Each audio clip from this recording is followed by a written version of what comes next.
Ladies and gentlemen, welcome back to the Hungry People Podcast, the hungriest podcast in America. It is your boy, Michael Patrick Buckley, and I'm here with my co-host, AJ Dybka. So, you guys, today is Monday, February 28th, and AJ and I have noticed a lot of stuff going on recently in the vegan and ex-vegan community. For whatever reason at all, there has been just a plethora. It seems like it's just like endless ex-vegans. And what I mean by that is that there's people who have been vegan for 5, 6, 7, whatever, 3 years or something, and they promote their lifestyle and journey on social media. And then after so much time, they say, hey guys, I'm including animal products back into my diet, and they go ex-vegan for whatever reason. But today, AJ and I wanted to talk about what's been going on, and we wanted to really dive deep into this stuff. So, AJ, after that long intro there, what's going on, my man?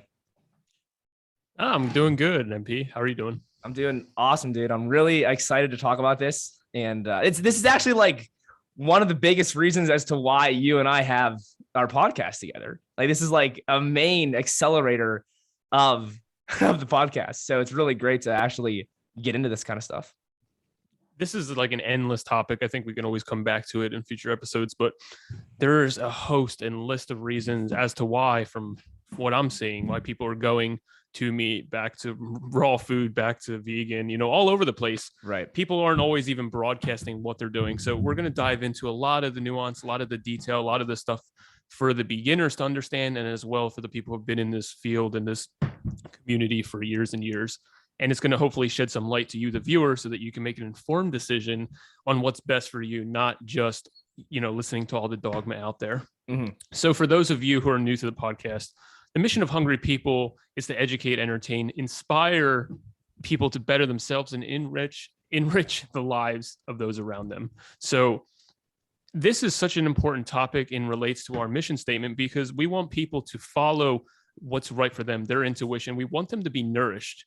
We don't want people to be vegan and be starving, right? We want people to take in enough food, whether that's calories, nutrients, fats, proteins, minerals, et cetera. So we want people to stay hungry because an appetite is a very healthy thing. But at the same time, you don't want to be hungry all the time. You want to be able to be nourished and satisfy that. So MP, why don't you give a little more of an overview of what we're going to discuss today?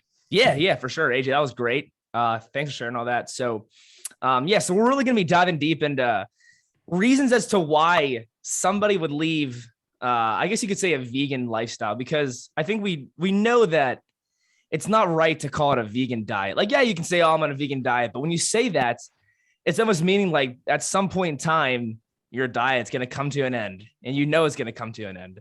So let's call it a vegan journey or a vegan lifestyle, or just say that you're eating vegan in general.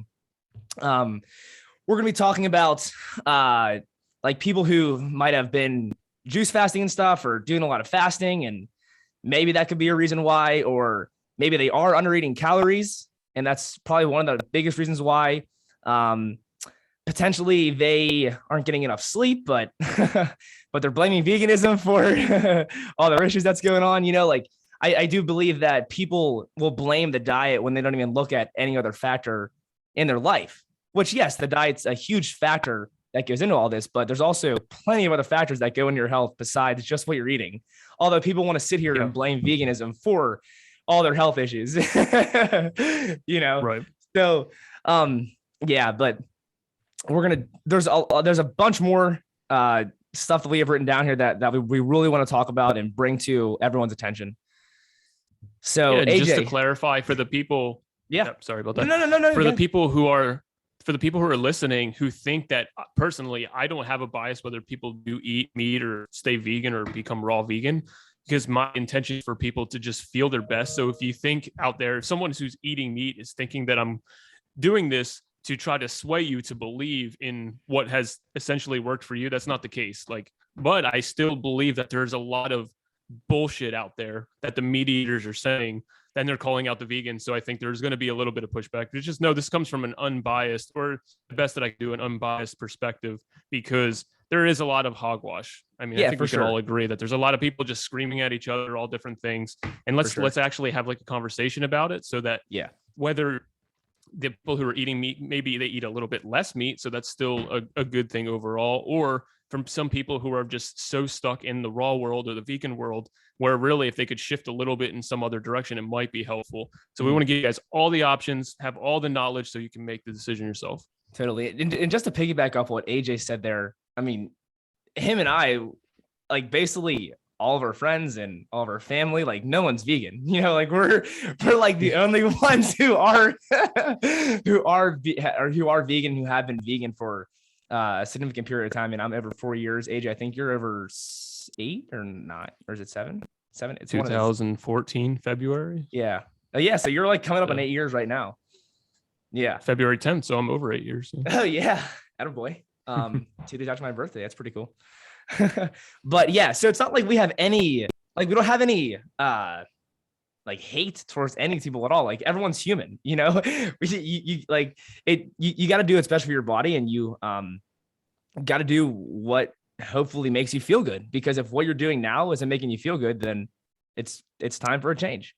So yeah. Anyways, let's get into this, AJ. So yeah, now that that's clear, make these non-vegans look like idiots.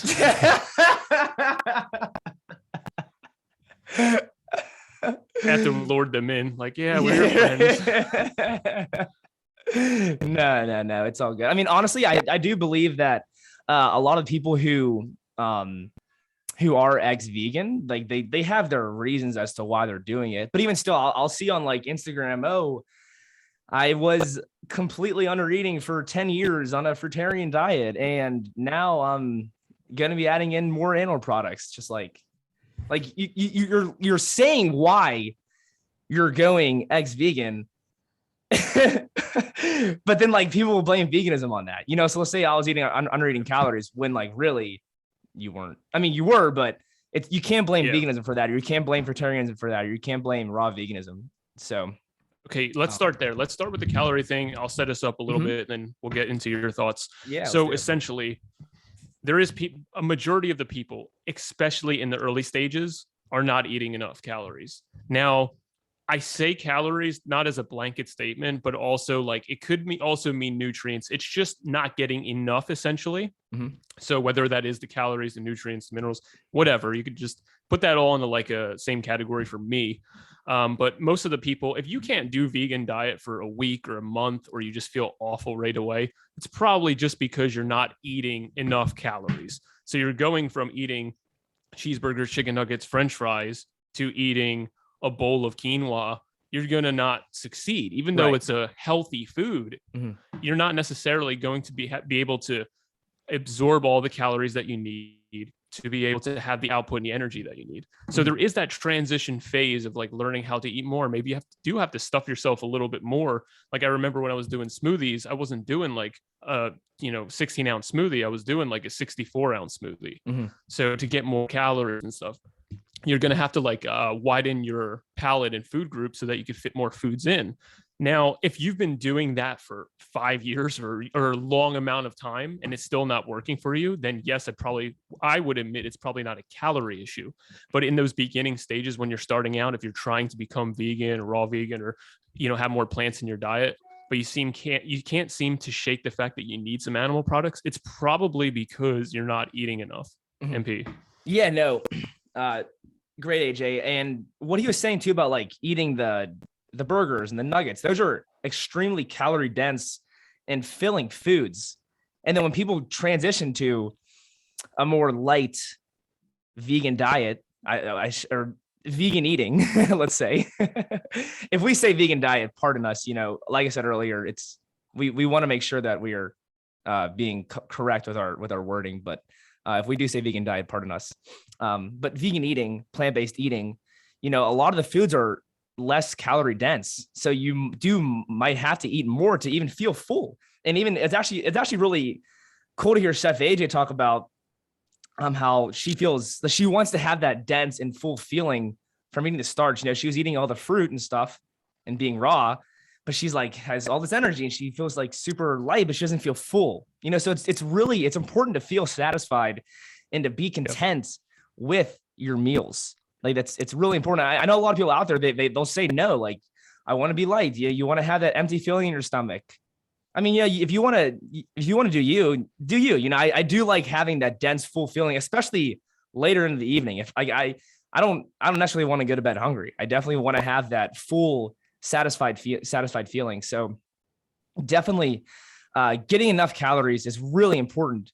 And even getting in dense vegan foods are important too. You know, it might be good to include some fats or some more protein rich foods that are plant-based. Even still, I have a story. My one friend from college, I think he tried like eating vegan for a couple of days or like 1 or 2 days, and he just felt like he was like, dude, I just felt starving like the whole time.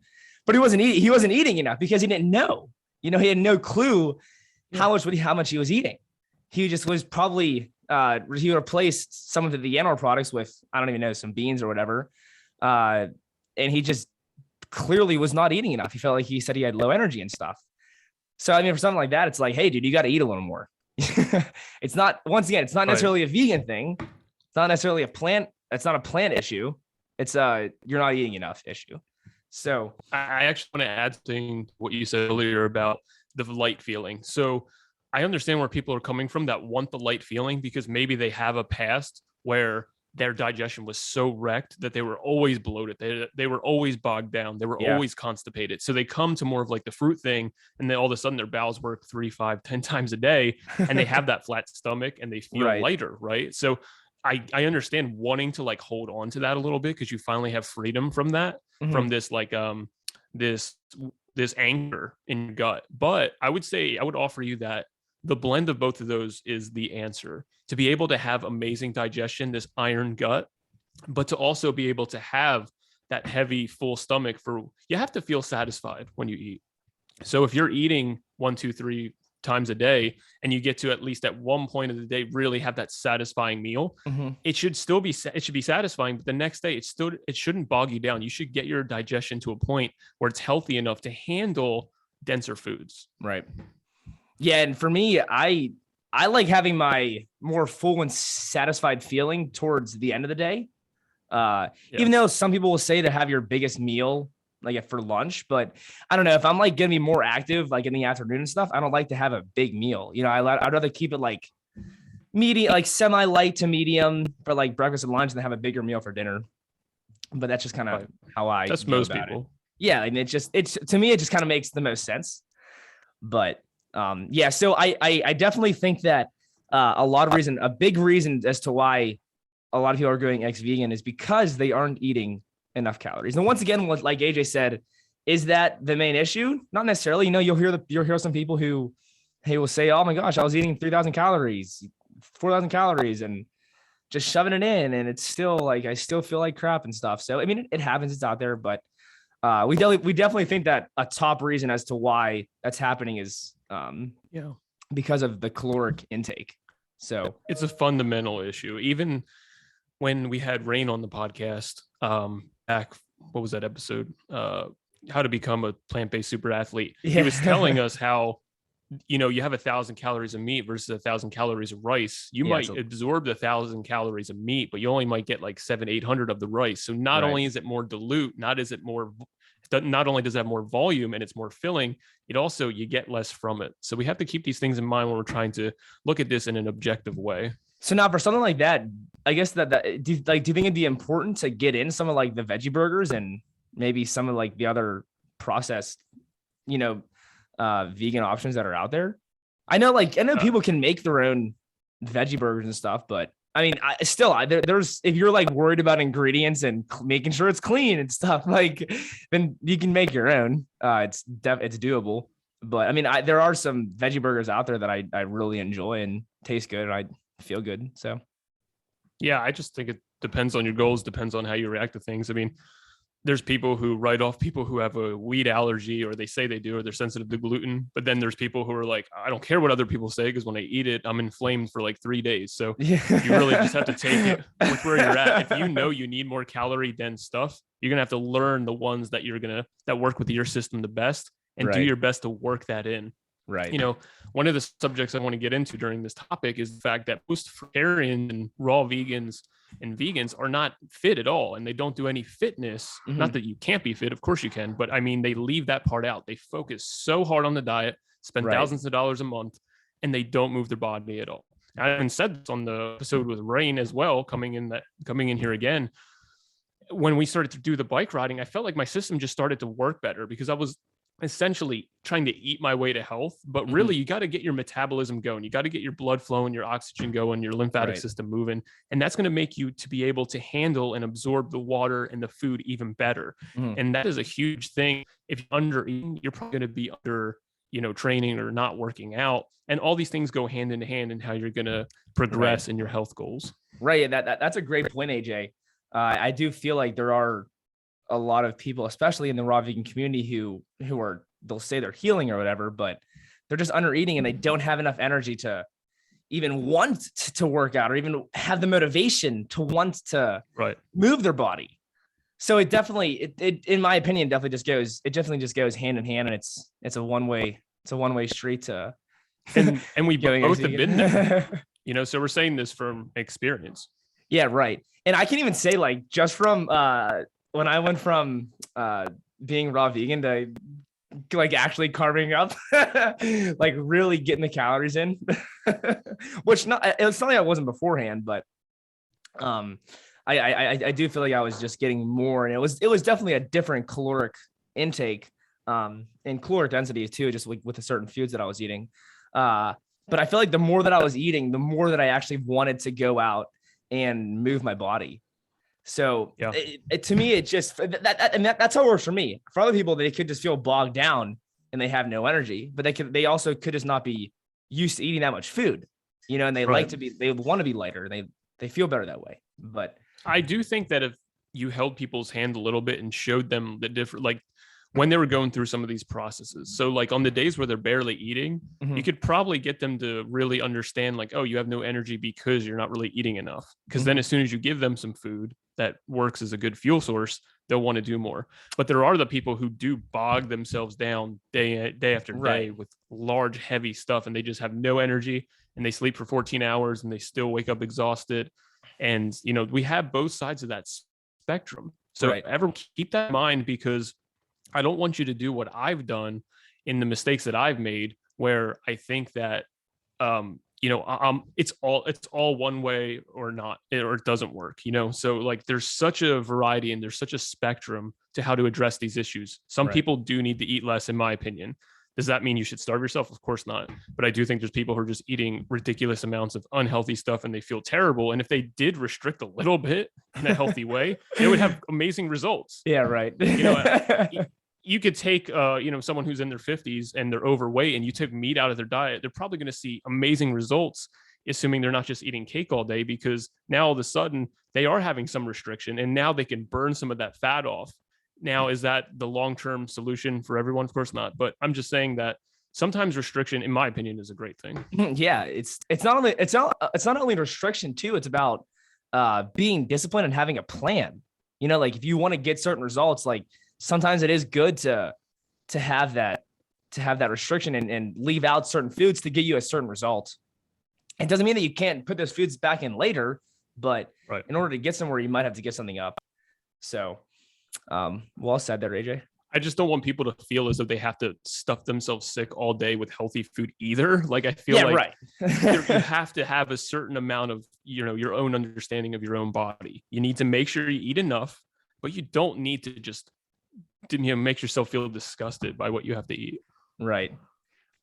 Cool. Well, I think we basically covered the caloric intake one. I mean, we could say we can sit here all day and talk about calories. But yeah, so now I think there's a lot of people out there who would say that being vegan is expensive and it costs a lot of money, and that's the reason why they don't want to be vegan anymore, which just doesn't make a bit of sense, because when I go to Costco and I pass the meat section, you ever see how much some of that meat costs? I mean, that's not cheap whatsoever. And for me, I would need a lot of that to get full and satisfied. So it'd be a lot. more for me to not be a vegan. So I'm really, it's sometimes that point confuses me as to how being vegan is so expensive. And I know there's like compilation videos online of like how much people spend on fruit and this and that. And I spent $6,000 on whatever, not $6,000, but you get what I'm saying. I just don't see it to be true. And you don't have to only eat fruit, by the way. Like, please don't feel that if you're a vegan, you only have to eat fruit. Like, that's just totally not cool. That's why I love getting bananas though, because they're super cheap and reliable. But if I was gonna do like only mangoes, be like, holy heck, I'd be spending $100 a day on fruit. It's just to try to get full. So AJ, it seems like you have something you want to say. Well, I want to say something really unpopular, that mangoes is my least favorite fruit. Dude, I really just don't understand that. That's mind-boggling.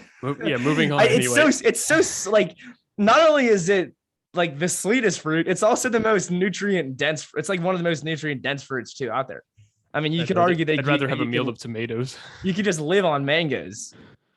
Not that long. Potentially could.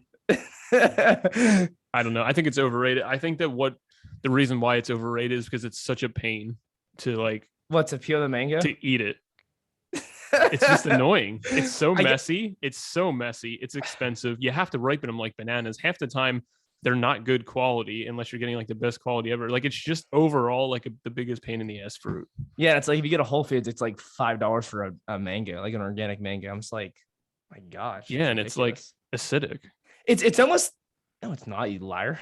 There's plenty of them that taste like, they have really? no sugar in them. I don't know. I had some that are, by the way, you're not a liar. You're not a liar.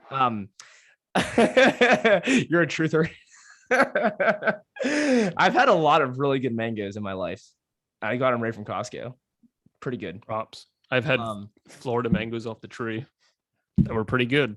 But you didn't like them? I mean, they were fine, but they were just pain. Like, I'd rather peel a banana and eat it. I think it's more annoying to peel mangoes. Like, if I'm talking about a meal, of course, if you have one, it's not that friggin' hard to do. If you have 10 of them, like I will, then it's like a full-time, it's like I'm working for like an hour just to friggin' eat these mangoes. And then there's a huge mess and you got to clean it. It's like, oh my gosh, it's so dumb. I'd rather eat meat. Gosh. That's funny. But I will say, it's almost like they make it really hard to be a fruitarian, though, or not to be a fruitarian, but even to eat fruit.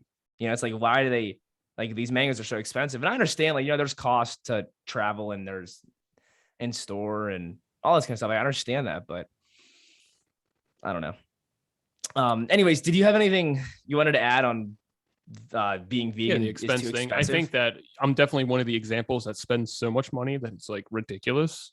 That being said, if I ate, it doesn't matter if I eat cooked or if I ate meat, it would be just as expensive. Yeah, unless I'm eating a specific type of way in one of those categories. So if I'm eating raw tofu and I'm doing bananas and rice, of course that's fucking cheap. If I'm eating DTM style, I'm doing green juice and gorilla milk and salad and enzymes and all this stuff, that's going to be super expensive. But if I do raw and I do mostly bananas and dates, that's not expensive. Right. You eat a meat diet and you just get regular hamburger meat down the, Acme, it's cheap. But if you're eating organic grass-fed steak and you're doing some vegetables or whatever, and you're doing grass-fed milk and all this stuff, it's going to be expensive. So you can make any of these diets expensive or cheap, right? I mean, yeah, right. So to say the vegan diet is it's way cheaper actually if you do eat a starch-based diet. That's going to be the cheapest. Mm-hmm. But it doesn't mean that people want to eat that way. Mm-hmm. I don't want to eat that way. Yeah, no, not at all. I feel like I feel like it's an important topic to talk about, but I don't feel like it's actually relevant, because what's relevant is feeling well so that you can earn enough money to do and live the way you want to live. Yeah. I mean, it's honestly just such bullshit that people are actually that there are people out there saying that being vegan is entirely too expensive. So the thing is, you're probably going to save more money as a vegan because you're not going to, most vegans aren't going out and getting drunk all the time. They're not smoking cigarettes. They're not doing all these things that really do add up. I had customers that would come in and spend $600 a month on cigarettes. It's just like insanity. So if you take that into perspective and realize, like, you go out to eat as a treat and not as like every single day, and all these things, the tipping and the Grubhub and all this bullshit. Yeah, it's not really, you're going to be saving money. You know, I've never smoked a cigarette before. Either. Even though I said I smoke cigarettes, but I actually really haven't. You just do cocaine once a year. That's just a one. That's a once a year. That's a once a year. Once a year extravaganza. I still can't believe I said that on the one episode. That's my favorite part of the episode. For those of you that don't know what we're talking about, I think what was it? I think it was a recap episode that AJ and I did. And I said that if you're gonna do cocaine, like don't do it every week, just do it like once a year. MP giving drug advice. Yeah. Only on the Hungry People podcast. Yeah, right. Anyways, so now this is a little trend. This is something that I want to transition into, because I feel a lot of people, they'll blame certain issues that they have on being vegan. And I get it. Like some people, they'll take blood results and maybe they'll have low B12 or they'll have, I don't know, low whatever. I'm sure you can test like your vitamin A and vitamin K and stuff too, right? Because I know a lot of the meat eaters will be like, oh, you can't get vitamin A, E, and K on a vegan diet. K2. You know? Right. So I mean, I'm assuming you can test that, but if you have like maybe you might have low levels of that, whatever. I know you can test most of it. I don't know if you could test every single one of them. Yeah, for sure. Now, I feel like people they'll blame their issues on whatever, you know, for being vegan, or I even heard that people might have like thyroid issues, you know, or adrenal issues and stuff. And anyways, I just feel like people just don't want to be vegan anymore. Like simply put, I think they honestly just want to eat animal products. And if you want to do that, I mean, you got to do it. You got to do what you want to do. You know, some people, they might say like, oh, my body was calling for it. And I really needed that. I really wanted the eggs, or all I wanted was a steak. What was that one girl? You know, she said, the one guy asked her like, oh, if you could eat one food right now without regret or without feeling bad, like for those of you listening, yeah. So it was Megan Elizabeth. She was big in like the raw vegan fruitarian Woodstock community, and she was following like this exact protocol with like pure water and then celery juice and coconut water. She lived in Hawaii, so she's eating all the best tropical fruits, and then she was eating like organic salad and eating enough calories. And she just was like, she would fall off for like one day and eat something maybe a little processed and then feel terrible. So she's just so fed up with all of it. And her boyfriend says, if you could eat one thing right now, just listening to your body, what would you eat? And she said a cheeseburger. So she went and got a grass-fed burger. She ate it and she said she felt better. Yeah. And then I listened to a whole interview where she's saying like her hair grew back and all that kind of stuff that we're seeing in the vegan deterioration world, where the jaws are like super thin and they're filling out, or the teeth enamel start to rebuild. You know, she was claiming a lot of that stuff happened. Mm-hmm. Yeah, it's interesting. So my point of that is that I do think that there's people who have issues out there, you know, whether it's blood issues or vitamin deficiencies or whatnot, but those can, in my opinion, those can still be fixed on a vegan way of eating or a plant-based way of eating, but I think they just don't want to be vegan. And I mean, I think there's plenty of issues that people have that they're blaming the vegan diet on, but I honestly just think a lot of it's they just don't want to be vegan. So, and how do we address that? Like, I mean, I think the B12 one is an interesting one, because you'll hear these claims put out like 39% of people with B12 deficiencies aren't even vegan, right? And that sounds like a big number, but when I've thought about it, when you compare how many vegans there are versus how many people who eat meat, it's not really that much. Like, that's not really like a huge contrast, right? Because there's so many more meat eaters. So of course there's going to be more deficiencies, right? Just because there's more numbers. So I don't feel like that's a really good study to use. I think it kind of makes vegans look a little silly, in my opinion. But here's the thing. Most vegans that I know really don't take B12 seriously. They don't get blood tests. They don't take B12. Mm-hmm. If they're raw, They think it's just going to magically stay the way it is. And for some people it will. And if you really know your body, you really know your health, and you know the symptoms of B12 deficiency and how to address it, and you know how to expose yourself to good bacteria, and you don't have one of those catalysts that prevents you from producing your own, or all these types of things. If you're really educated, like I think that you're probably you have a better understanding for yourself to make that decision. But I would say for the average person who doesn't even know what B12 is and they're going vegan, and they hear that they might have to take it, they don't know like what a sublingual is, if they should take cyanocobalamin or methylcobalamin or hydrocobalamin. Like, I feel as though people really need to understand what they're getting themselves into, and finding like a good practitioner or finding someone who you can really learn from, so that you don't have this nerve damage that you don't want, this inflammation, nerve damage of your brain.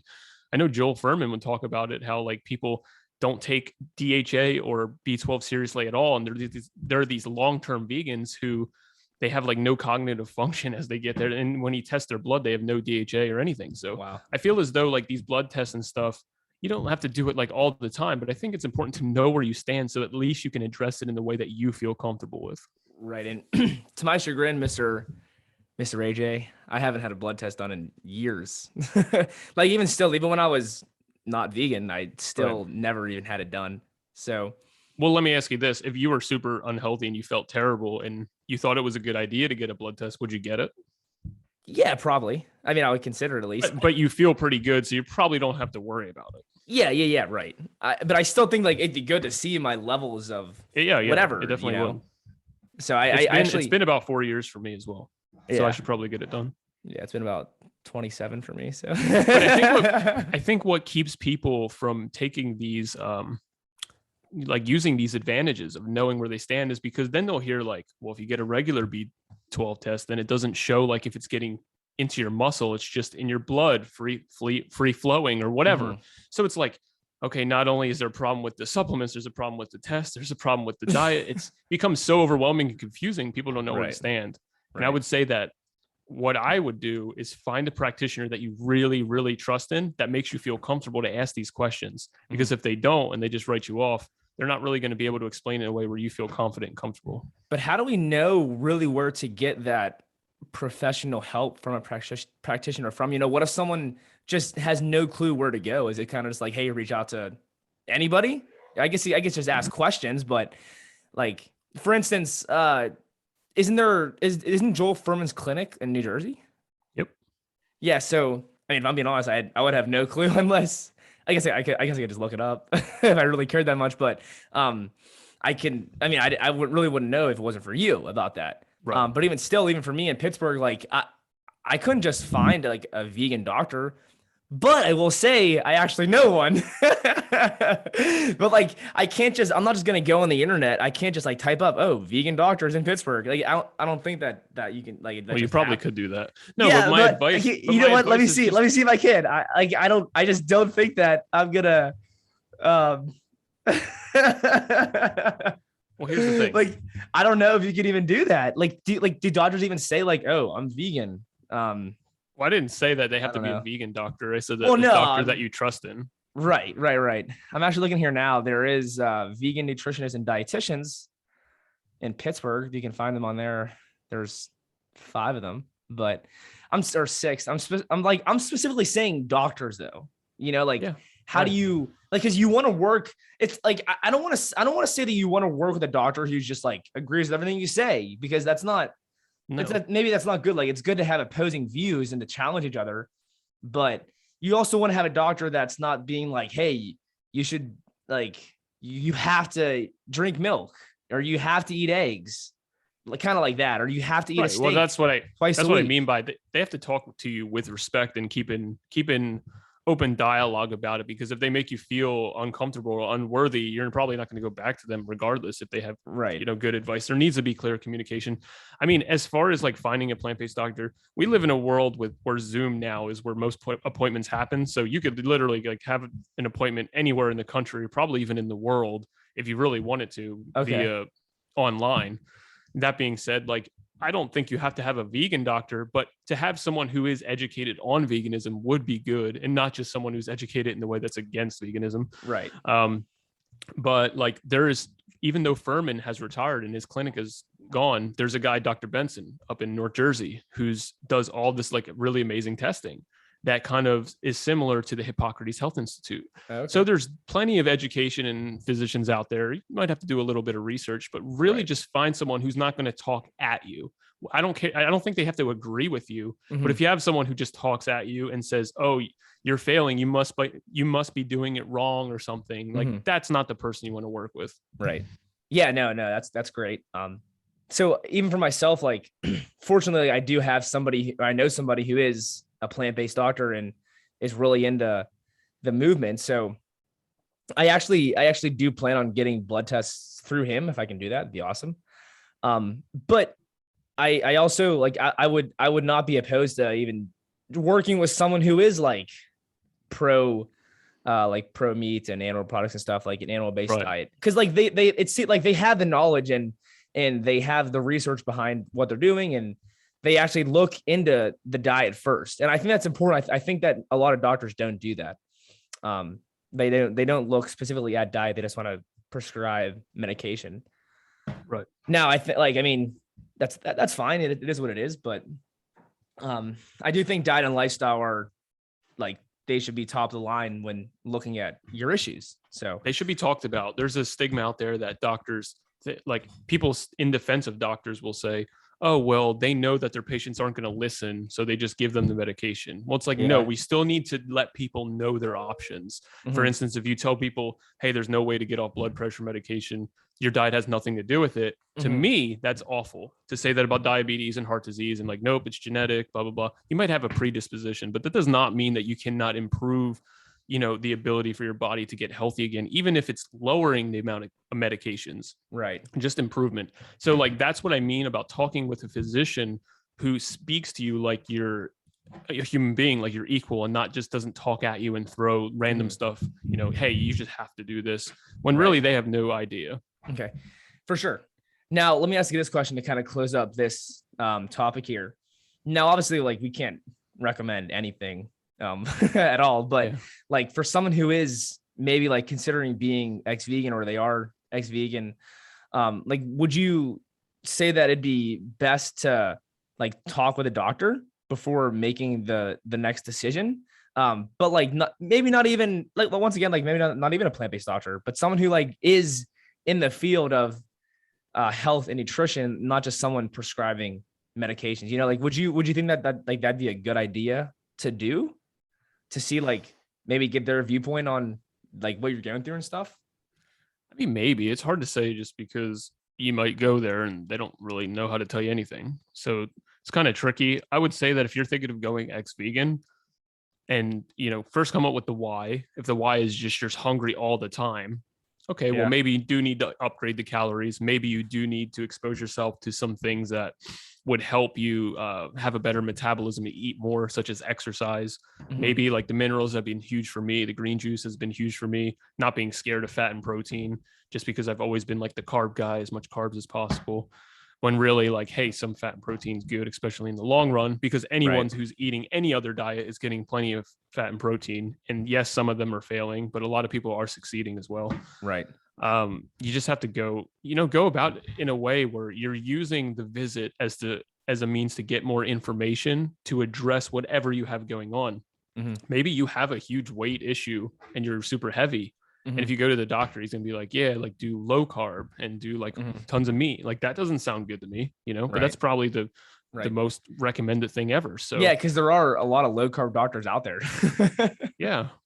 So we have to like really take people as individuals. I think that that's what I would want the viewers to take away from this talk, is like, look at yourself as an individual. Don't look at yourself as like, you have to be a vegan, you have to be a meat eater, you have to be this or that. What is going to get you the healthiest? That's what I would suggest you do. Yeah, and if you don't know it, you're going to have to do some research or talk to some people who maybe can help you out there. Right. Now, you were saying that it's going to take it on an individual level, and we should 100% do that. Everyone should do that. Now, do you believe that some people just aren't meant to be vegan, in that I don't even want to say they need, but they have to have animal products in their diet? Do you want to answer this first? No, I want you to answer first. I honestly, I just feel like you're more you would be more knowledgeable to speak on this than me. But I mean, I don't know. I just, in my opinion, I just think a lot, like most issues can be fixed by being vegan. But it just comes back to my main point of like, not my main point, but a point that I just don't think people want to be vegan. So they'll say like, oh, they have to include animal products, but like we were saying earlier about, or like you were saying earlier about like eating the meat and most likely absorbing all of it compared to like absorbing 75% of the rice because there's just so much there.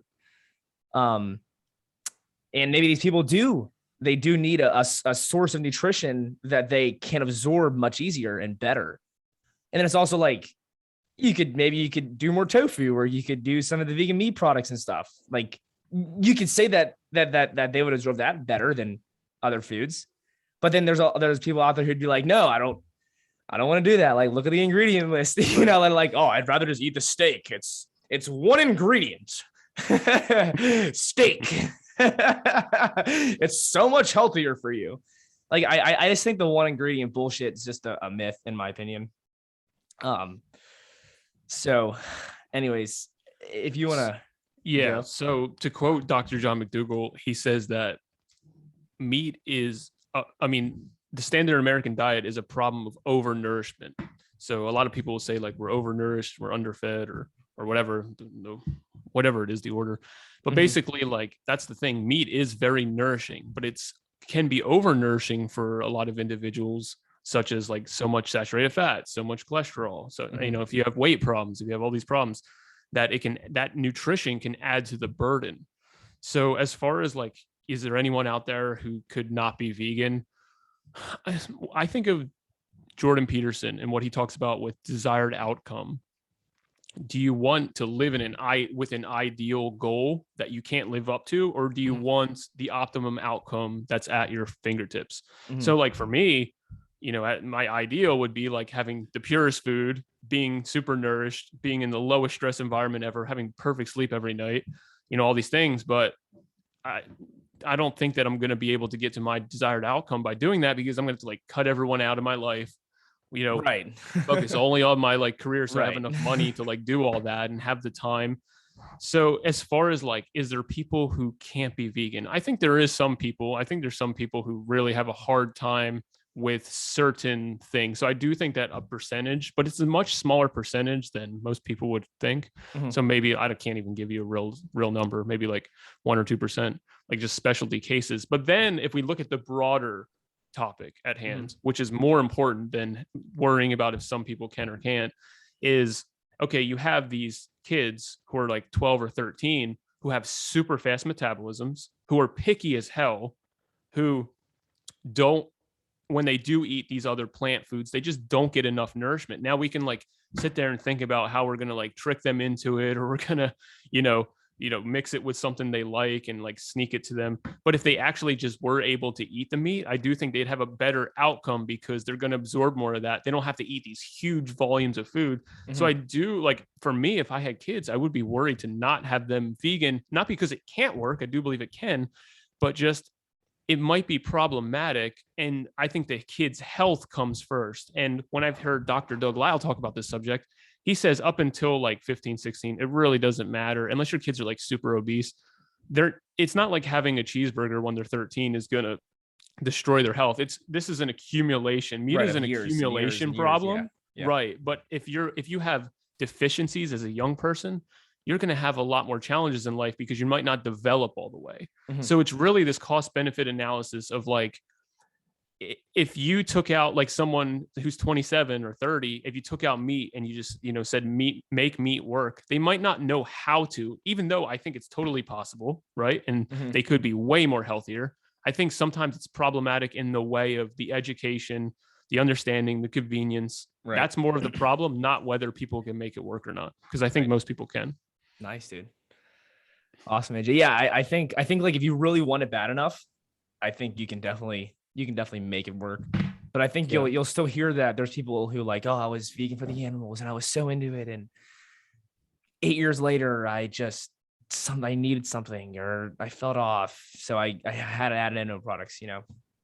Like you'll hear that, but you just didn't want it bad enough. So, in my opinion. With the not wanting it bad enough thing, I think that there's plenty of people who just they don't care. Not necessarily about the animals.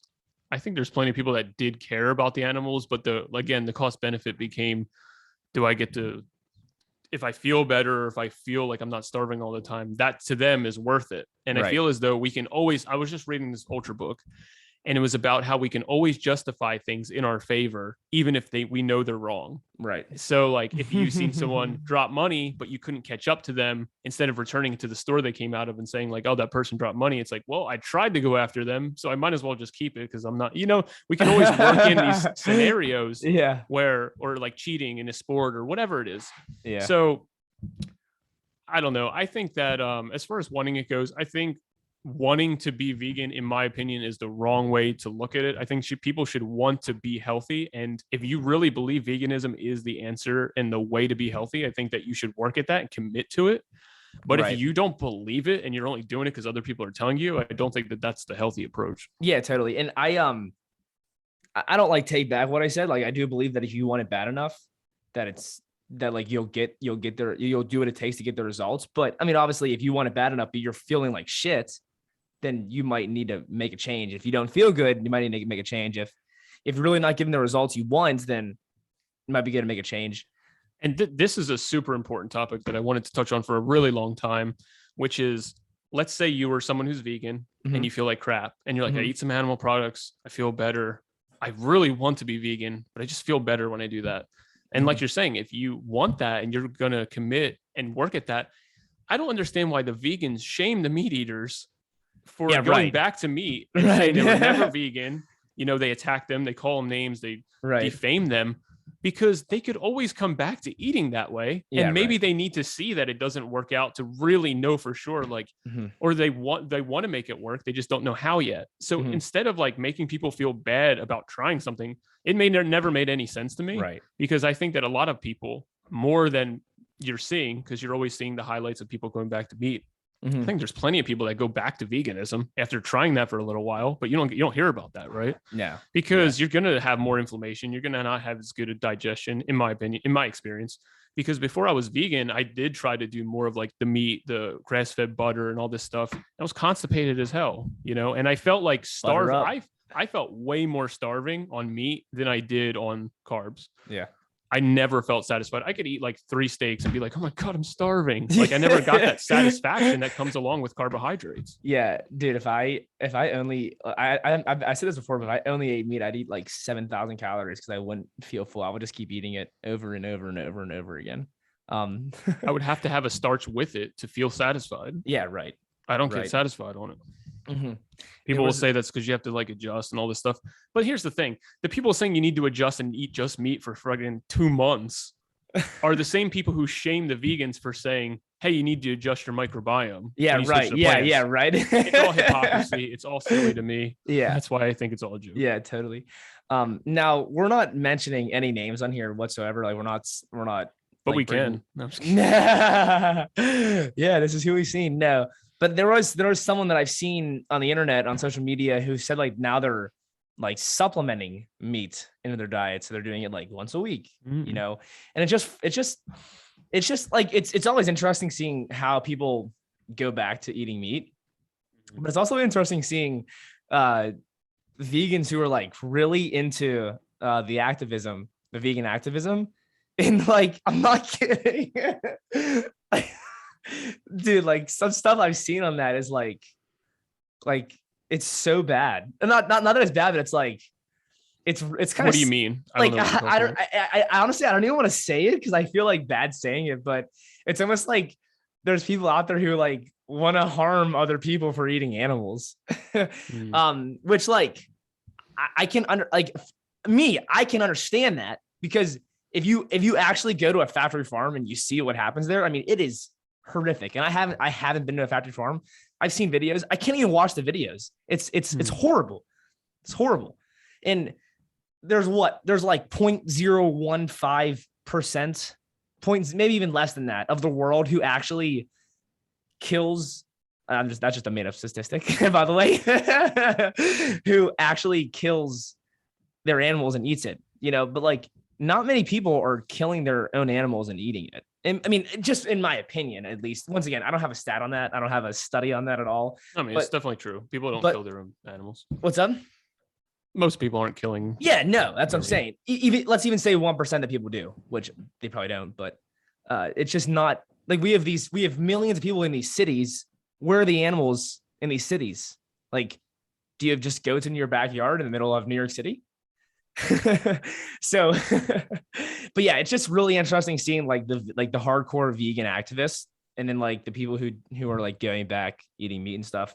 I don't know. I just kind of I don't understand the activists in that way. I mean, I can understand being passionate about it because I've watched Earthlings and it's awful. It's the worst thing ever. And you watch that and there's no way any average person would not look at meat differently for the rest of their lives because it's horrible. But what I don't get about the activism is when has the answer ever been to shame and pressure people into doing something? Like, look at the world right now with all the pressure going on about, we can't talk about it even though we're free. And, everyone's like, hey, like I want to make my own choice. Right. So it's not that it's the same in the sense that, yes, I understand the animals' lives are different as far as the subject, but I'm saying the energy of it, the essence of it, the pressure. People don't respond that way. The way people respond is by being inspired, by being educated, by feeling a difference. Those are the things I think that I would, as an activist, go about instead of doing it the other way, where it's like, hey, you're a bad person. You should be living the way I live. Right. Yeah. That's just not right whatsoever. Anyways, AJ, let's get into a little more of the ex-vegan stuff here. I think I'm not sure, maybe like 45 minutes, 50 minutes here. But there's some stuff that we really wanted to get in to this episode. We wanted to make it about an hour or so. Although we might need to have to do a part 2, maybe one day we will. But so I wanted to mention that, and this is actually, I heard this from Josh Buchanan. For those of you who don't know Josh, great guy, has been vegan for, I'm not sure how long, but he was on the podcast. We'll probably get him back on at some point again. He mentioned to me the other day, he was like, when you're eating vegan, you should and you make that change, you should be progressively getting better over time. It shouldn't be like it shouldn't be a go vegan and then you're malnourished. It should be like go vegan and wow, I feel better. And obviously there's like a point. There's not like there's obviously a point where like there's like a line to hit, like, I mean, unless somehow you can just keep feeling better. I'm not sure. Maybe you can, maybe there's like a plateau, but there might not be a plateau. I don't know. Like maybe some people just keep rising, they just keep feeling better every single day. But I mean, I do believe that there is like a line like that you kind of hit of like feeling better. Or there's like a certain, you get what I'm saying, now I think we see a lot of times when people, they go vegan or they go fruitarian and stuff, they progressively get worse over time and they become malnourished and they lose their hair and their teeth start falling out. They call it detox. And it's just like, that's just ridiculous. And who's the one kid? Oh my gosh. He was like, he's been a fruitarian for a while. He was like, I'm not kidding. He posted a picture on Instagram and he was like, you could see his ribs and like bones. Raw bliss. Yeah. Him. Yeah. He posted that picture on Instagram of, this is a couple years ago, of him like detoxing. He's like, I'm detoxing, blah, blah, blah, whatever he said. And then like 3 years or like 2 years later or 3 years later, however long it was, it's on his Instagram. You can go on his Instagram. He's saying like all the mistakes he made when he was a fruitarian and detoxing and stuff. And like how, not that he regrets it, but how like he would have went about it differently. And like, it's just like, you don't have to get all the mucus out of your body. Like that should not be a goal of yours at all. That is not healthy at all. Like we need mucus to protect us. And we need to be nourished. You don't want to damage your mucus either. So, but, yeah. So my point of all this is that when you go plant-based or you want to eat vegan, it should, like, you obviously want to make a change in your life. And for whatever that change may be, some people, they want to feel better. Some people do it for the animals. Some people, Maybe they think that they're going to build more muscle on it or they're going to get faster, whatever. But you should see positive progressions over time. You shouldn't see you shouldn't see declines. And of course, like there's going to be times when, yeah, you are down, or today you don't have that much energy. Maybe you got less sleep that night or whatever. Like, of course, everybody's human. We're like, it happens. But I'm talking like in accumulation of years, 2, 3, 4, 5, 6, 7, whatever. You shouldn't be declining in your health. Your health should be going uphill. And even if you're someone who's considering detox, it's slight dips. You cut out caffeine, you're going to have some headaches. You cut out, MP isn't going to like this, but you cut out refined sugar. You have a little bit of wonkiness there. Oh my gosh. You include some fat and it's like, oh, I'm a little more tired than I'm used to because I'm usually just running off sugar all day. It's like, well, there's these little, nuanced things that are going to happen, but you should not be steadily declining in your health, in your sex drive, in your how much energy you have, in your sleep. Like if you don't eat enough, you're not going to sleep and rest really well. So we need to like address all of these things together, and the food should be the catalyst that gives you the energy for the progression of your life. So Rich Roll's like one of the best examples. He did do a detox in between going vegan. His wife put him on herbs and like teas for 5 days. He cold sweated and he was just on the couch for 5 days thinking he was going to die. And then after that, he started eating plant-based and tons of healthy food. And he did what he did. He did all the Hawaii Ultramans, and he wrote his book, and he became one of the fittest men in the world. And he has one of the biggest podcasts in the world. He didn't do that on no calories, but he also did tickle with the idea of detoxing. So looking at it from a realistic standpoint and not some kind of like false understanding of you have to live on nothing. No, you need your body to work and feel well, and the progression should come. You should have more energy. You should be sleeping better. You should just have overall more mental stability. I know a lot of the meat eaters are going to laugh at that, like vegans with mental stability. But that's the thing. If you aren't having mental stability, you need to look at that, whether you're vegan or not vegan. Okay. And you need to address that. Yeah, 100%, AJ, 100%. Yeah, I think including the exercise too, to see that progression is a really vital point, an important point, because that allows you to be objective and measure. Oh, look, I could run a little faster today. Oh, I could bike a little farther. Right. Oh, I am putting more muscle on, or I'm losing. The exercise also highlights if you're doing stuff wrong. So if you go and exercise and you get extra skinny, that's showing you really need more calories. Yeah, you really need more fat or other foods, whatever, proteins. Yeah, totally. Now you mentioned the fasting. I don't think we talked about this that much on here yet, but I think we can both agree that there's like, how many of the ex-vegans have done water fasting, long-term juice fasting? Oh, I went 37 days on juice. I mean, I think most of them have done that. And myself, I've done juice fasts. I've done some dry fast and stuff. But I've also realized the mistakes that I've made. Not that was a mistake, but I just know that I don't want to be doing that again. Not that I won't do it for like a short term, like a day or two, but I just definitely I just think we see that in a lot of the ex-vegans. I mean, it's true though. We have, even though people will say like, oh, it's not because of the water fast, it's not because of the juice fast, it's not because of the dry fast, but it's just a trend that all the ex-vegans have. So now is it really that specific fast in general? I don't know. I'd probably say no, because once again, you experience, you live, you learn, and then you hopefully fix and make better for next time, so that you don't make the same mistake. Even though some people will say that juice fasting wasn't a mistake, but I feel like people should be doing that for like, unless they're not should, but I don't know. I just think if some people are doing it for weight loss, it's just like, I just think that's just ridiculous. But anyways, AJ, I'm not sure if you have anything to say on like, and even any kind of fasting in general and ex-vegans. But I just think it's a trend that we happen to see a lot. So.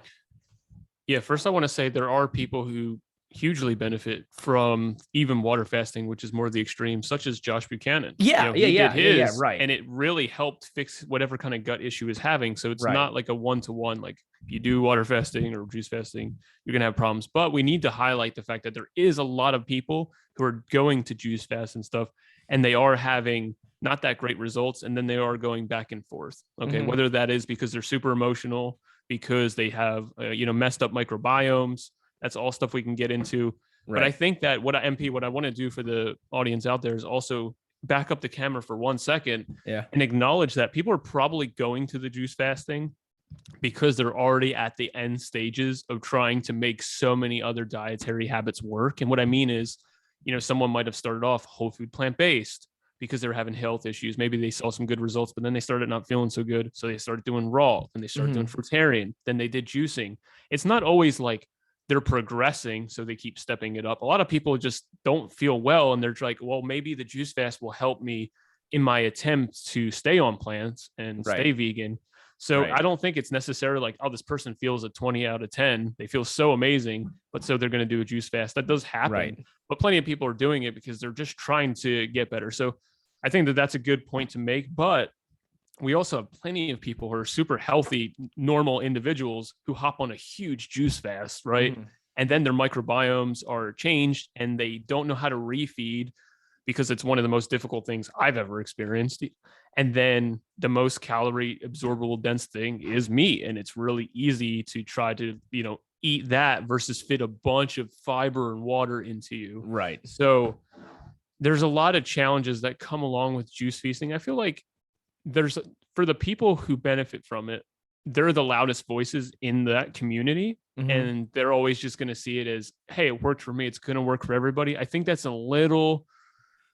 I think everyone can benefit from it, but I think it's a little irresponsible in my opinion. Because if someone is super emotional and up and down all the time, and you're going to suggest they do that, imagine when they have to refeed versus someone who's so stable, like, oh no, I can refeed fine. Like I handle it fine. I felt great.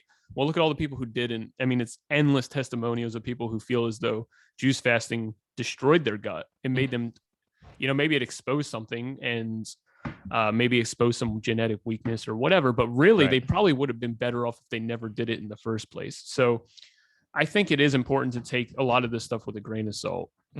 Yeah, that's a really good perspective there, AJ. I didn't really think about like that's the end stage of veganism.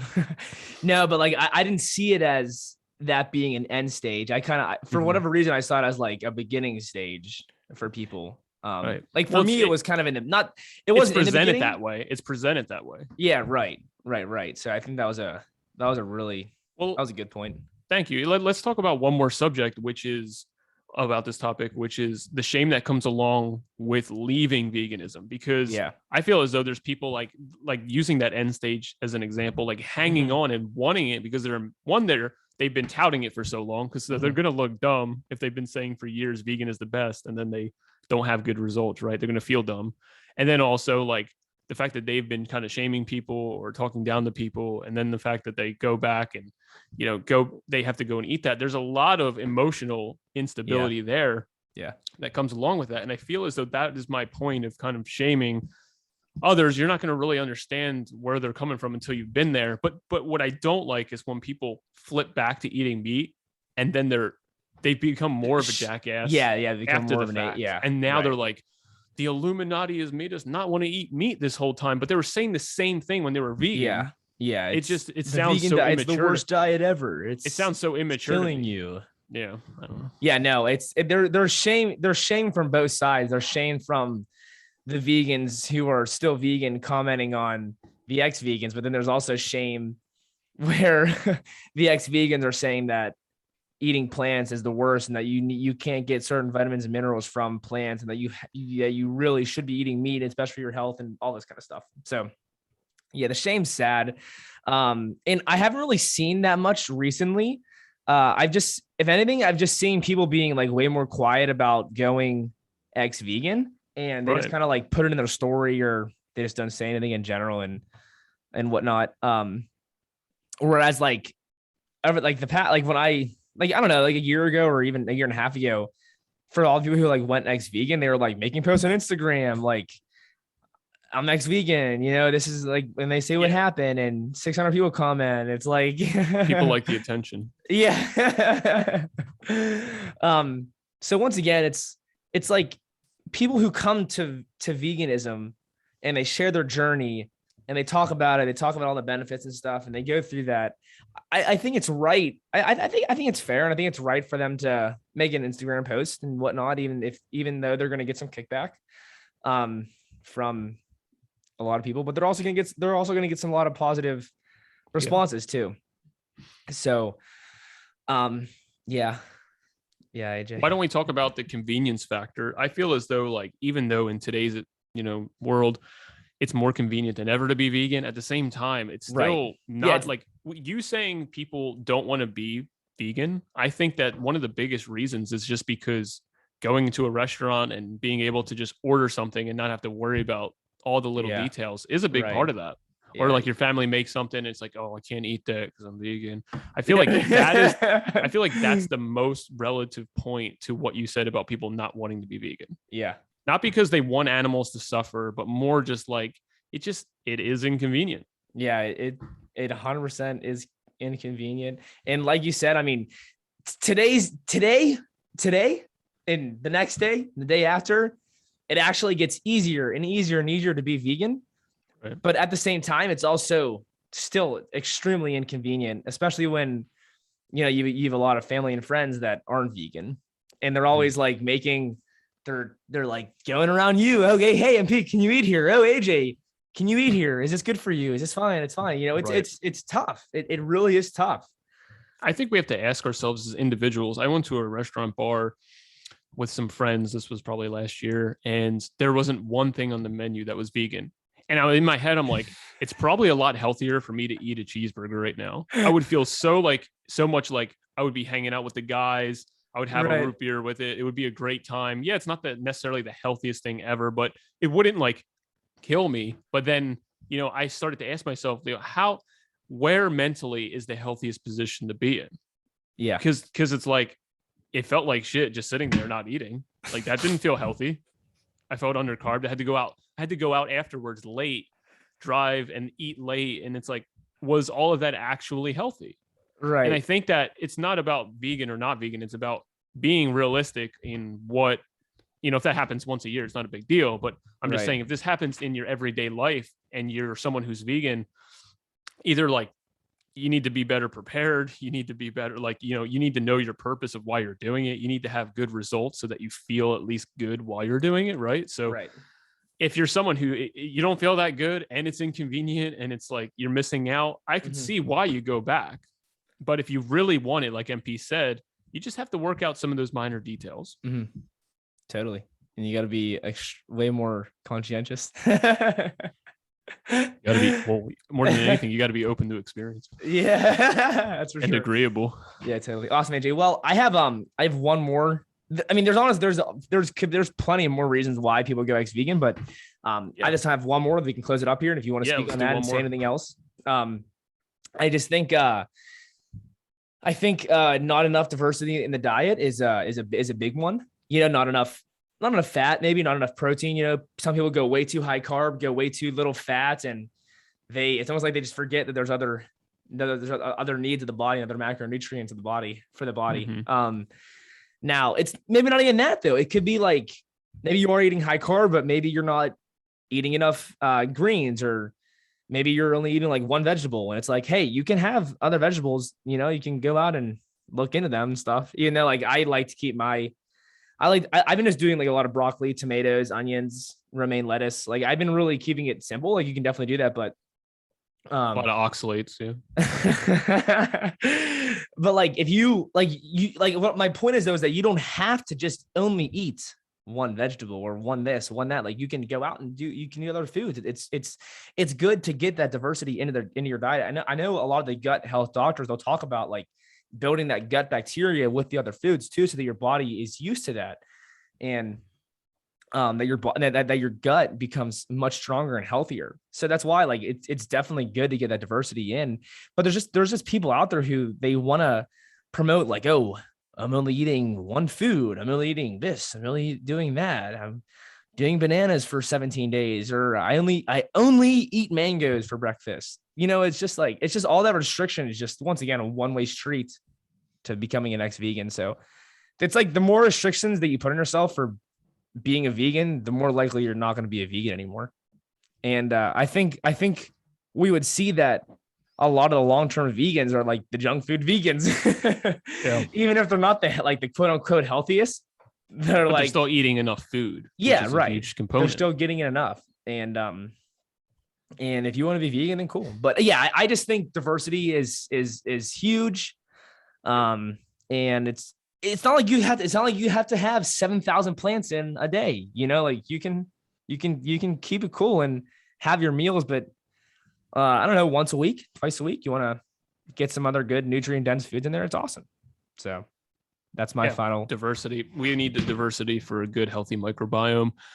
I think that some of these mono stuff is taken way too far. If you are like, hey, I'm going to do grapes for a week, or I'm going to do bananas for 10 days, I don't think that that's really too much of a problem. But I think that if you are only going to have bananas for like the whole year as like 2 of your meals, it's probably going to be some issues there. Or if you have a salad and it's like, I only have low fat salads with tomatoes and lettuce, it's like, yeah, right. I'm putting hemp seeds, I'm putting dulse, I'm putting avocado, I'm putting olives. I'm making that salad like a packed microbiome bomb, for them to feed the whole city. Yeah, right. So I think that over the year, it's good to have Sprouts. variety. You don't need, sprouts.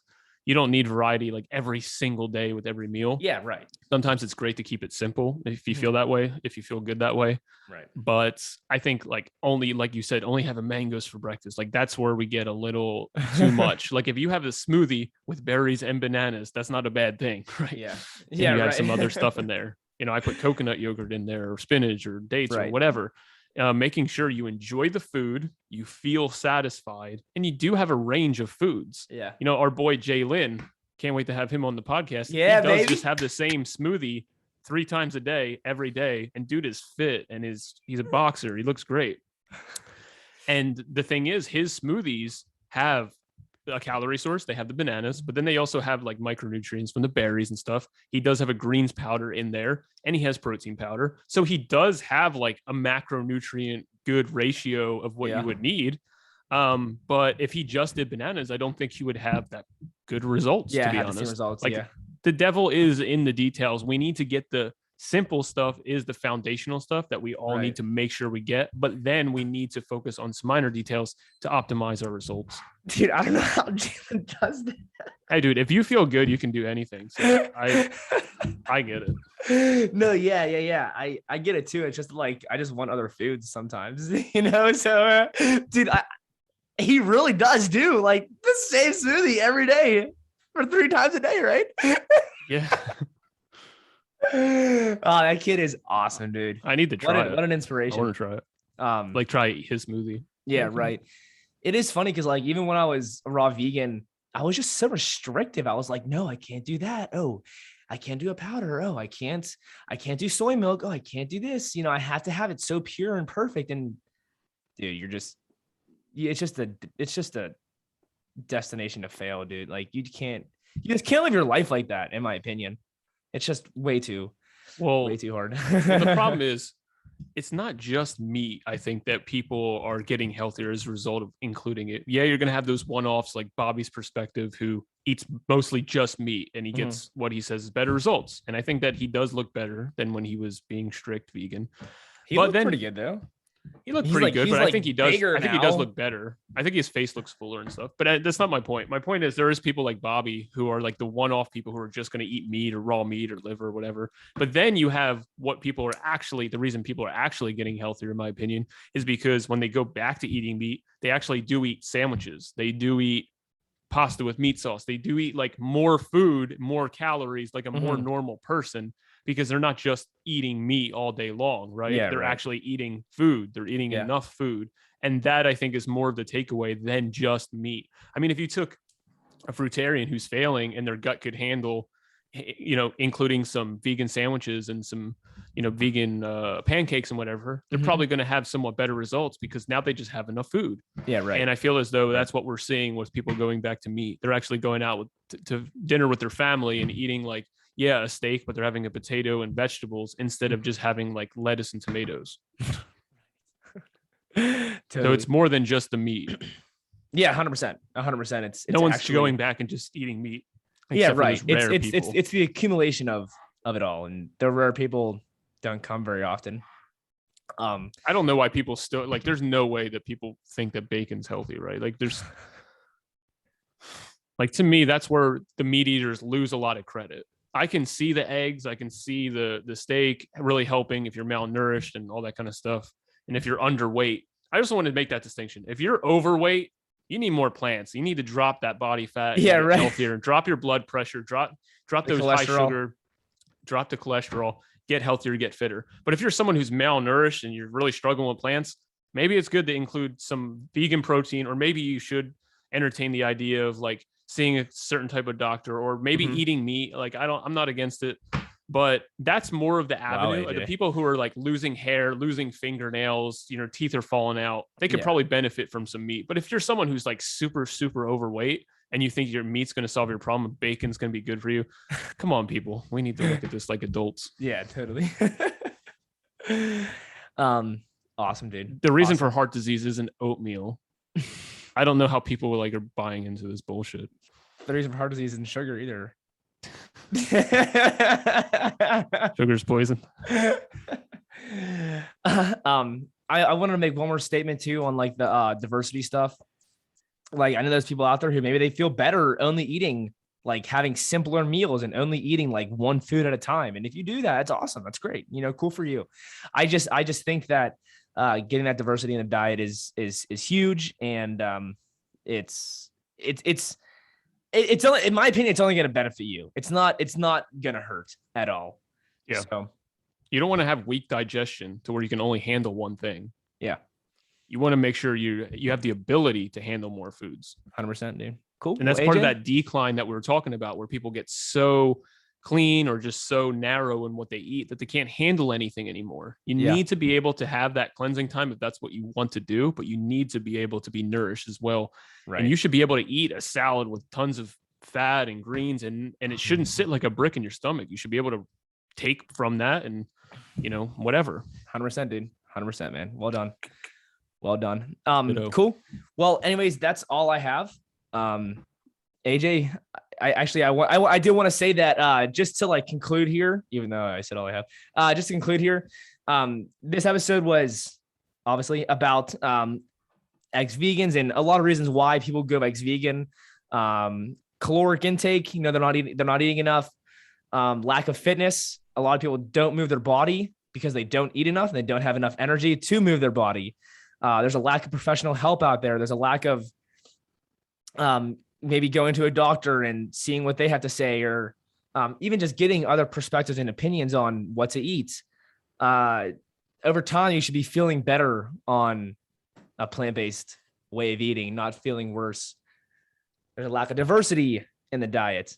Too much fasting of any kind seems to be a trend in a lot of the ex-vegans. And lastly, some people, maybe they're not fit to be a vegan, and they might need to be eating animal products. Like AJ was saying, at Hungry People, we want you to feel as best as possible. We want you to get the best results that you possibly can, no matter what you are doing.